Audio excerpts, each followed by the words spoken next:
সালামু আলাইকুম। আজকের ভিডিওটা বিজনেস নিয়ে।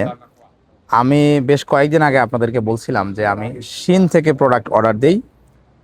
যেই প্রোডাক্ট লোকাল মার্কেটে বা হচ্ছে অ্যামাজনে 10 ইউরো, সেটা শিনে পাওয়া যায় 2 ইউরোতে। এই যে আমার গ্লাসটা দেখতেছেন, সানগ্লাসটা মোটা ফ্রেম, আমার কাছে ভালোই লাগে। ইদানিং দেখতেছি যে আগে আমরা এত সানগ্লাসের ফ্রেম এত মোটা দেখতাম না। ইদানিং বেশ মোটা হইতেছে, সামনে আর কত দূর মোটা হয়, মানুষের টেস্ট কখন কিভাবে পরিবর্তন হয় বলা যায় না। তো এই সানগ্লাসটা কিন্তু আমি মাত্র 2.5 ইউরোতে কিনছি শিন থেকে। এর আগে আমি আমার আরো আরো ভিডিওগুলোতে একটা সানগ্লাস ব্যবহার করতাম, খুব সিম্পল সানগ্লাস। সেইটা কিন্তু এটার থেকে আরো নর্মাল আমার কাছে মনে হয়েছে, সেটা কোনো ব্র্যান্ডেরও না, বাট ওইটা কিন্তু আমি 8 ইউরো দিয়ে কিনছিলাম। সো এইখানে দেখেন শিনের যে বিজনেস মডেল, শিন আপনাকে যেটা করতেছে, আপনাকে বলতেছে যে তুমি যদি আমার কাছ থেকে হচ্ছে বেশি পরিমাণ প্রোডাক্ট নেও, তাহলে আমি তোমাকে ফ্রি ডেলিভারি দিব। তো শিনের কাছ থেকে আপনি দেখা যাচ্ছে যে ডেলিভারি চার্জটা মাফ করানোর জন্য আপনি অনেক বেশি প্রোডাক্ট অর্ডার দিতেছেন, এবং সেটা কিছুটা সময় লাগতেছে। বাট এই যে গ্লাসটা, এটা একটা ধরেন বিলাসী পণ্য, বা হচ্ছে যে আপনার ধরেন মানে খুব গুরুত্বপূর্ণ, মানে আর্জেন্ট কোনো পণ্য না এটা। আপনাকে, আপনি যদি 1 সপ্তাহ পরে ডেলিভারি পান, আপনার কিন্তু কোনো সমস্যা নাই। তো শিন যেটা করতেছে, আপনার ডেলিভারিটা দেরিতে দিতেছে।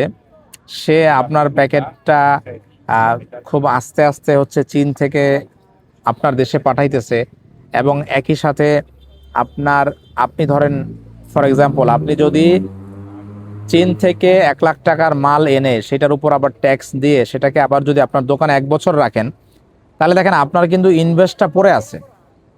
আপনার দোকানের মধ্যে আপনি অন্য পণ্য উঠাইতে পারতেছেন না।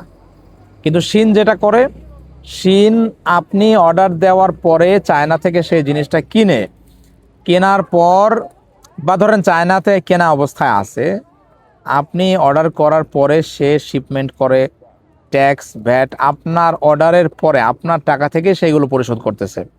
যেহেতু এখানে আমরা মানে ক্যাশ অন ডেলিভারির সিস্টেমটা আছে, বাট এখানে যেহেতু মানুষের একে অপরের উপর বিশ্বাস আছে, এবং একই সাথে আইন শৃঙ্খলা বাহিনী অ্যাক্টিভ আছে, কোনো কোম্পানি যদি হচ্ছে আপনার সাথে প্রতারণা করে, তাহলে সেই কোম্পানি এখানে বিজনেস করতে পারবে না। তো যার কারণে আমরা নর্মালি ই কমার্সের ক্ষেত্রে আমরা আগেই পে করি। তো এই যে শিনের বিজনেস মডেল পলিসি, এটা আপনাদের কাছে কেমন লাগে এইটা আপনারা জানাবেন, এবং এই রকম মডেলকে কপি করে বাংলাদেশে আমরা বিজনেস করতে পারি কিনা। যেহেতু আমরা দেশটাকে ভালোবাসি, ভালোবাসার কারণ হলো আপনার দেশের সাথে আপনার অনেক স্মৃতি বিজড়িত, আপনার বাবা মা, বাল্যকালের বন্ধু বান্ধব। তো দেশটা, আপনি যখন দেশের বাইরে যান, যত উন্নত রাস্তাঘাটে ঘুরেন, আপনার কিন্তু দেশের ওই যে রাস্তার ময়লাওয়ালা রাস্তা, ওইটার কথা মনে পড়ে। আপনি বিদেশে যত উন্নত খাবারই খান, আপনার দেশীয় খাবারের যে টেস্ট, সেটা কিন্তু আপনি পান না। তারপরে পরিবার পরিজন ছেড়ে দূরে থাকা, এটা আসলে হিউম্যান নেচারের একটা বিপরীত জিনিস। এটা মানব ইতিহাসে আগে কখনো হয় নাই। যেটা এখন হইতেছে যে আমরা ডিজিটাল স্লেভ হয়ে গেছি। আমরা হচ্ছে যে, আমরা যারা প্রবাসী আছি, আমাদেরকে বলা যেতে পারে আধুনিক যাযাবর। যাযাবররা যেমন তাদের খাবারের প্রয়োজনে নির্দিষ্ট কোনো জায়গায় তারা থিতু হইতে পারতো না, তারা পৃথিবীটাকে চষে বেড়াইতো। আমরাও ঠিকই আমাদের দেশে, আমাদের দেশ দুর্নীতিগ্রস্ত হওয়ার কারণে, রাষ্ট্রীয় কাঠামো দুর্বল হওয়ার কারণে, দেশে আমাদের খাবারের অভাব, আমাদের চাকরির অভাবের কারণে, আমাদের রোজগারের অভাবের কারণে আমরা দেশের বাইরে যাচ্ছি। বাট বাইরে একটা নির্দিষ্ট সময় থাকার পরে, 5 বছর, 10 বছর, 15 বছর থাকার পরে যদি আপনি দেশে যাইতে পারেন, দেশে যায় যদি আপনি একটা ব্যবসা করতে পারেন, বা হচ্ছে যে আপনি সেটেল হইতে পারেন দেশে, এটা কিন্তু আমাদের জন্য খুব উপভোগ্য হইতে পারে। কারণ আমি ইটালিতে অনেক মানুষকে দেখছি যে অনেক বছর আগে এখানে আসছে, কাজ করতে করতে করতে করতে কাজের জায়গায় মারা গেছে, তার দাফন কাফন হোক, তারপরে হয়ে গেছে। সো আমার কাছে মনে হয় যে এটা মানে কোনো লাইফ হইতে পারে না।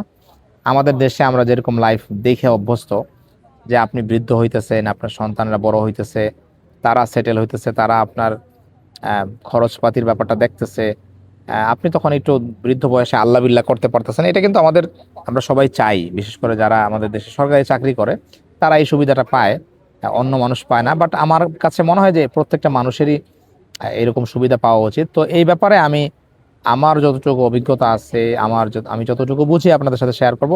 আপনারাও কমেন্টে আপনাদের সৎ পরামর্শ আমাদের সাথে শেয়ার করবেন, সো দ্যাট আমরা সবাই মিলে আমাদের যে 1 লক্ষ উদ্যোক্তার যে প্রজেক্ট, সেটার দিকে আমরা ইনশাল্লাহ অগ্রসর হইতে পারবো। কে কোত্থেকে দেখতেছেন, কি কাজ করতেছেন, কি চিন্তা করতেছেন, কমেন্টে জানাইতে পারেন। ভালো থাকবেন। আল্লাহ সকলকে ভালো রাখুক। আল্লাহ হাফেজ।